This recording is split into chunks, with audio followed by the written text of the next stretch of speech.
My mom moved up to the loft after her brothers died. At the time, it was as far away as she could get.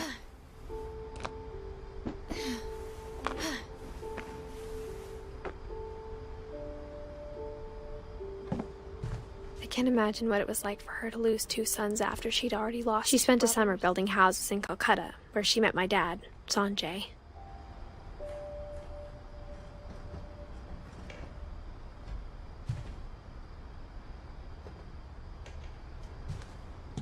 Religion was another thing my mom never talked about, but I think it helped her a lot after her dad died.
My mom moved to India a week after graduation and got a job teaching English. Louis was born a year later.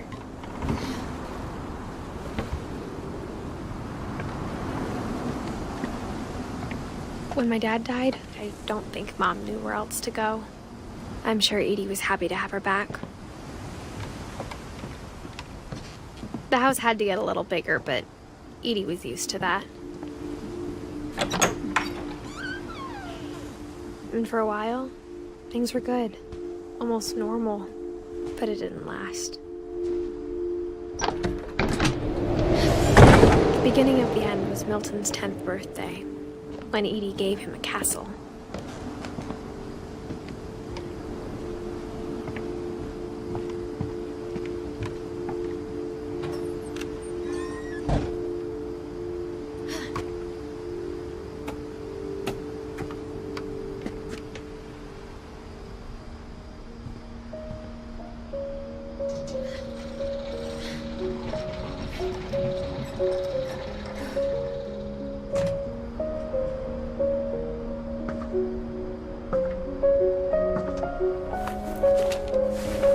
Milton Finch in The Magic Paintbrush.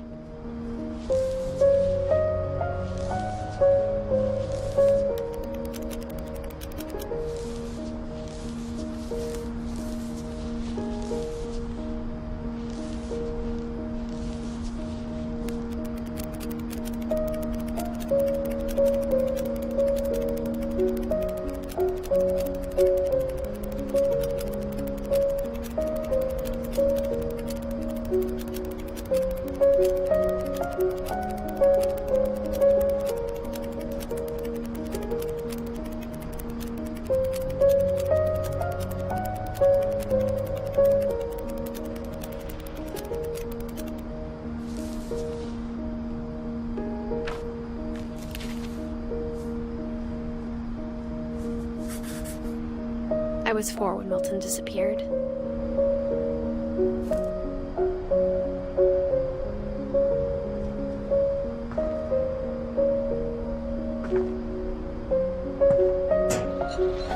Mom spent months searching for my brother. Then she sealed the doors.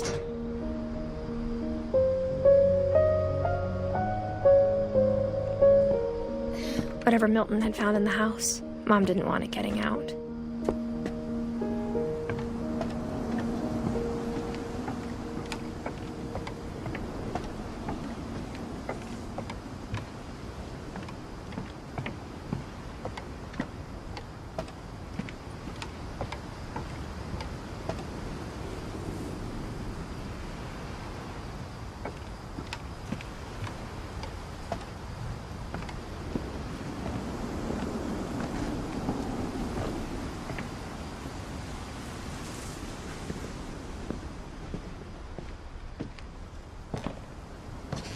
Mom definitely blamed Edie, but I think Louis blamed himself. After he graduated, he just spent more and more time in his room. Until Mom got him a job at the cannery.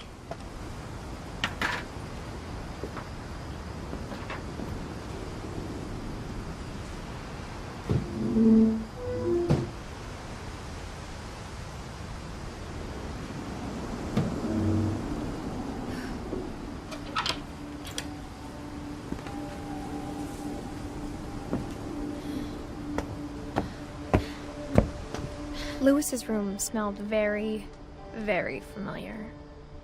That part of him lived on.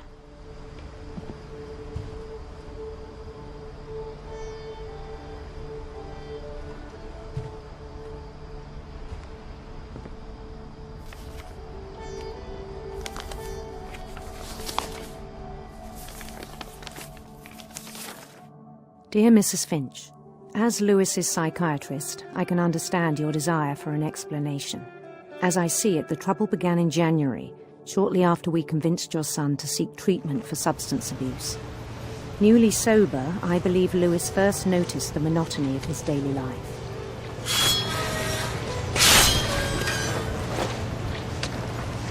He kept working at the cannery, but he withdrew part of himself. In our sessions, I saw the same behavior. His mind began to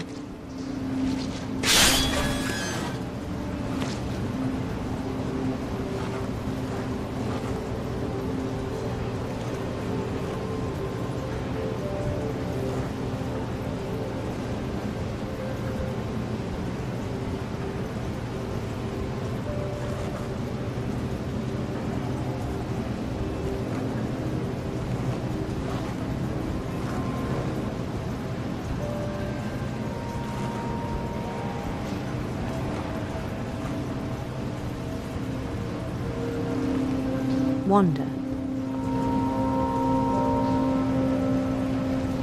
I asked him to describe it. He said he started small, imagining a labyrinth. He'd feel his way about. Then something moved. Bats. And toads.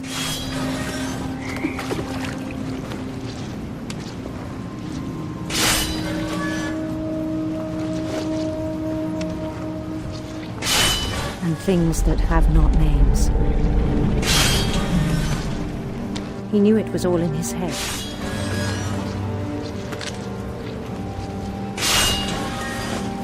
But he took it very seriously.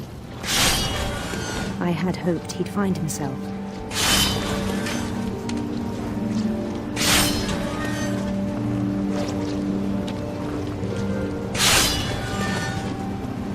But he found something more.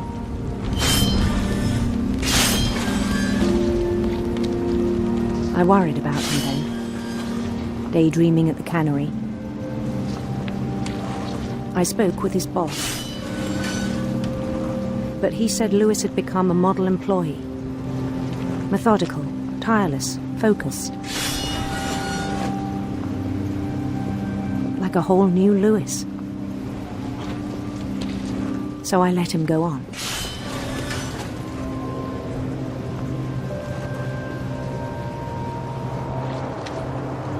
I even encouraged him. It seemed very promising at first. He told me he'd made a new friend.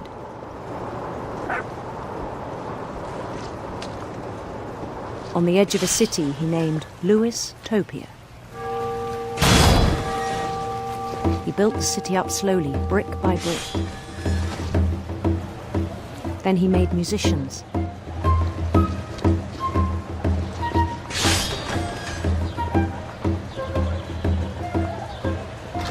And songs for them to play. He talked about starting a band. And he was always humming something. Every day his imagination grew stronger.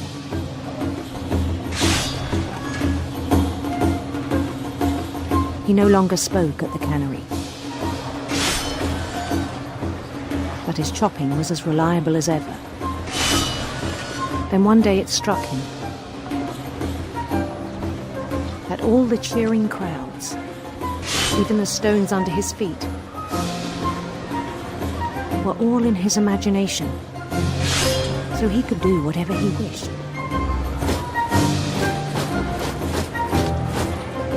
He held an election for mayor, and he won. They begged him to stay, but his mind was already wandering. It became a game for him.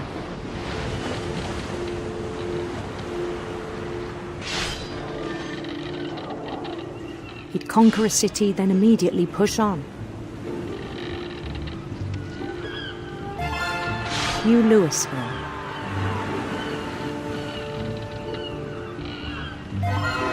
St. Louis. He started drifting away from our reality.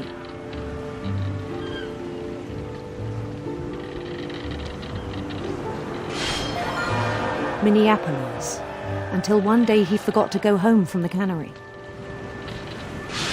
Even as his mother pleaded with him, part of Louis kept sailing on.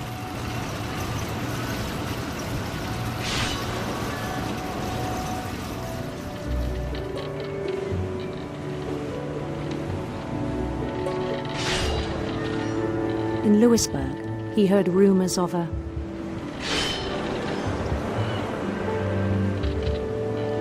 beautiful prince, handsome queen.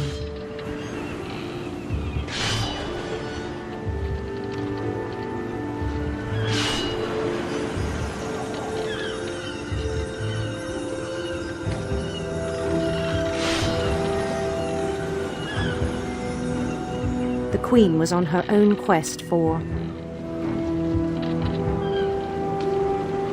sinister serpents.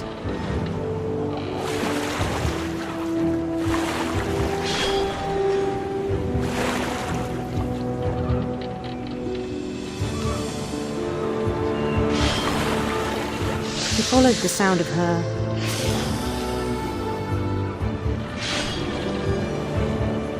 electric sitar.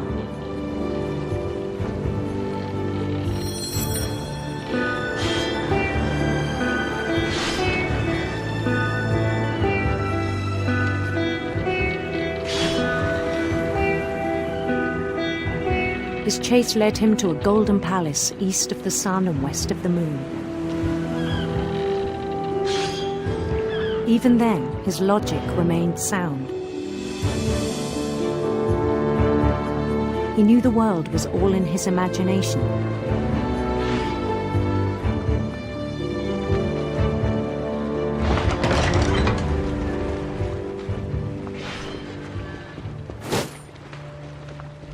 But he was so proud of having created it.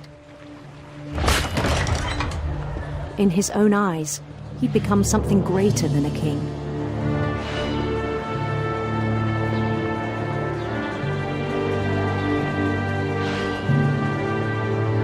For someone who'd never known success in the real world, I think it was overwhelming. And then it struck him that the real Louis was not the one chopping salmon, but the one climbing the steps of a golden palace.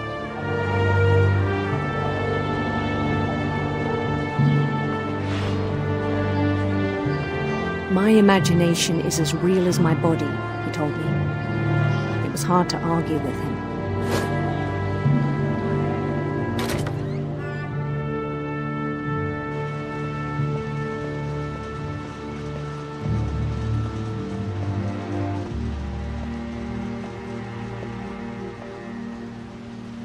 He began to forget the world we know.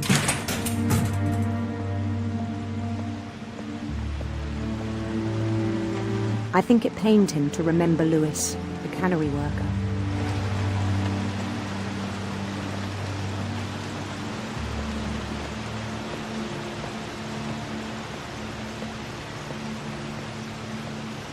He began to despise the man with a royal contempt.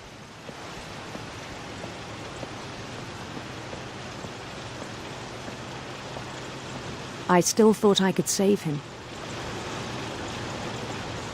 Even after he said he was being crowned king over all the lands of wonder. The palace would be packed with his companions.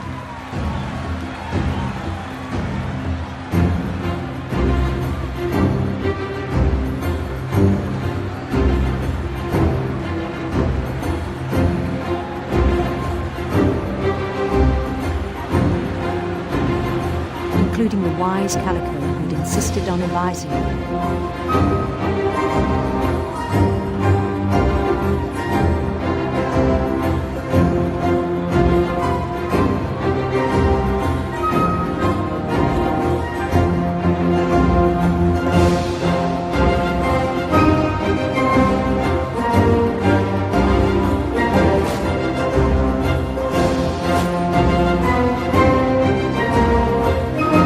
Queen waited, holding his crown.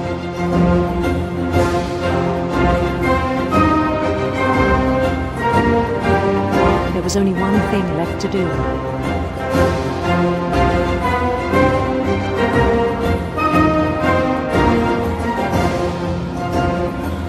Bend down his head.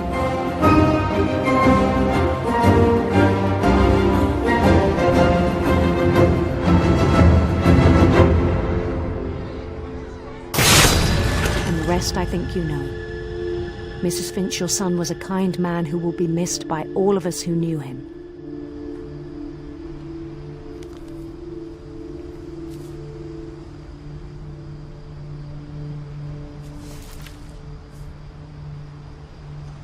My brother was really cool.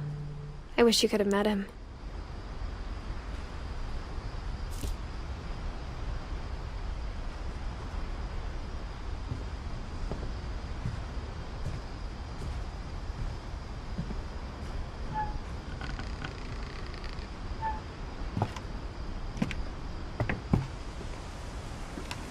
On the way back from Lewis's funeral, my mom told me to start packing. She waited until the day before we left to tell Edie. I'm not sure if she wanted to make it easier or harder.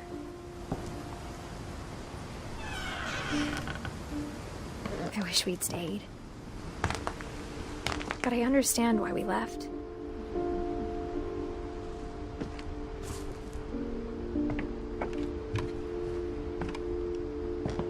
My mom ended up leaving everything behind. What happened that night had been coming for a long time. Maybe it should have come sooner.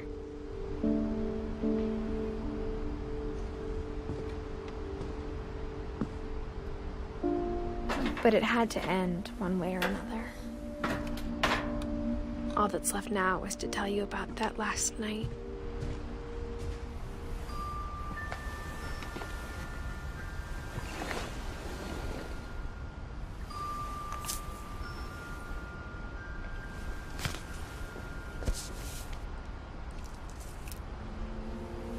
That whole last day, Edie just watched us pack and didn't say a word. Until supper, when she raised her glass and said, "To our final night together, and all our final nights apart." Grandma, you know what I said about alcohol. Some of your medications are very Edith, specific. I left a present for you in the hallway. Why don't you go open it? The grown-ups have to argue now. I'm sorry, you're right. We're all leaving tomorrow. Let's just enjoy our last... I'm not leaving. Edith, you're excused.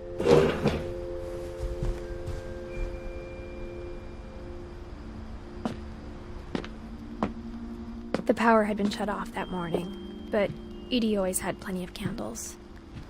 When my mom sealed the library, I don't think she knew about the other entrance, or that Edie had a key to it.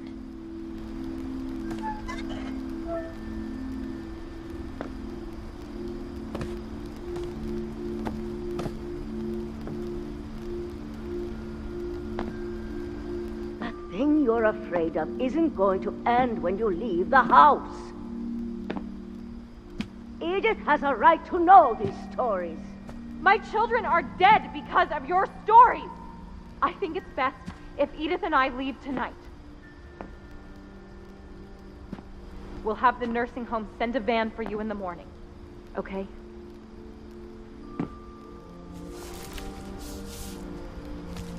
Dear Edith, there's so many stories I wish I could tell you, but there's only time for one. This is about what happened on the night you were born. That night, the tide went way, way out. It was the first and last time I ever saw the old house aground. There'd been an earthquake out in the middle of the ocean. They called it the lowest tide in 1,000 years. God, it smelled awful. You know, I've seen that house every day of my life.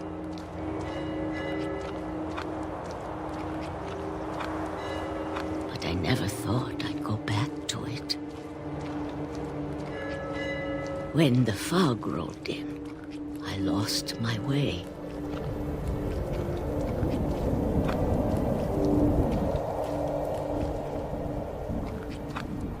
I got turned around.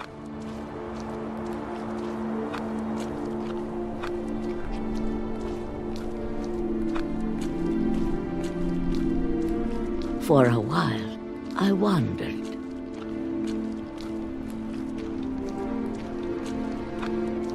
I started seeing things.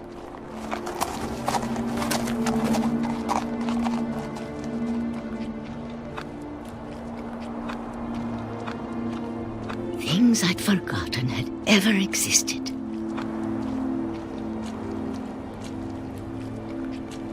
But when I saw them, they felt like old friends. That night, a lot of things came back to me. Or maybe I came back to them.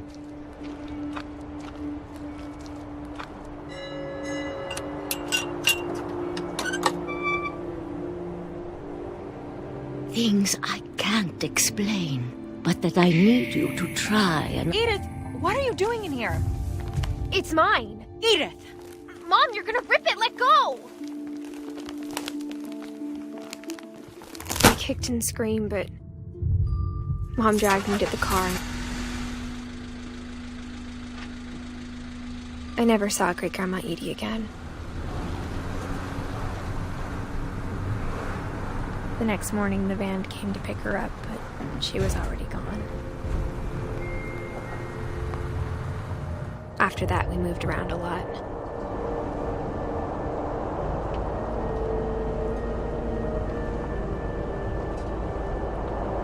We both tried to make the best of it.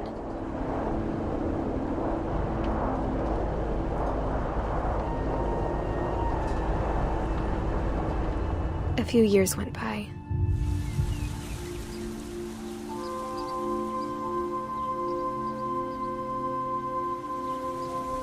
My mom didn't like to talk about it, but she started getting sick a lot. The rest happened pretty quickly.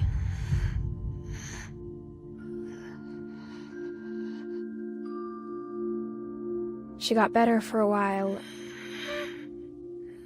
and then she didn't. And then I was alone. The last Finch left alive.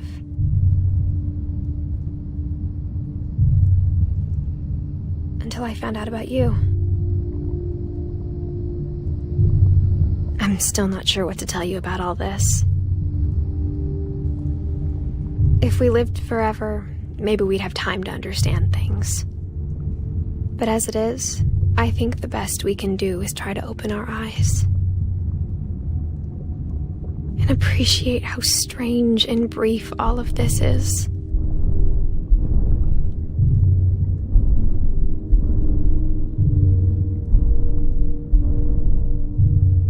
This journal was supposed to be for you. But now I hope you'll never see it. I just want to meet you and tell you all these stories myself. But I guess if you're reading this now, things didn't work out that way.